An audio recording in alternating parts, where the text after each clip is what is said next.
Hello अनि नमस्ते सम्पूर्णलाई साथीहरूलाई। ल आज मैले चाहिँ सिम्पल एन्ड स्विट पोर्कको फिटको रेसिपी लिएर आएको छु गाइज, हेरिदिनु होला टक्क।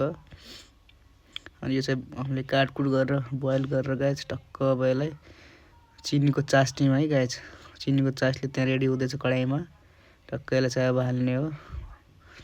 यो चासनी देख्नु हुनसक्छ।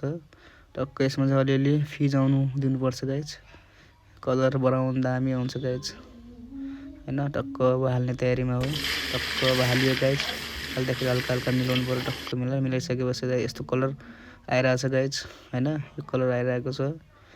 टक्क अब यसमा हालिदिने कुकिङ ओइल हाल्ने है गाइज। कुकिङ ओइल हाल्ने एकछिनमा झ्याम्मै लाएर टक्क मसला पनि हालिदिने, त्यसपछि cooking oil guys, light soya अरू मसला चाहिँ गाइज अब देखाउन पाएन, पाकिरहेछ।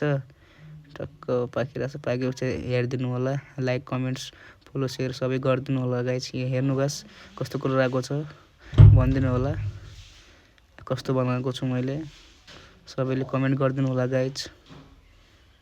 यही छ मेरो, कृपया सबैले हेरिदिनु होला, फलो सपोर्ट सबैले लाइक गरिदिनु होला। धन्यवाद।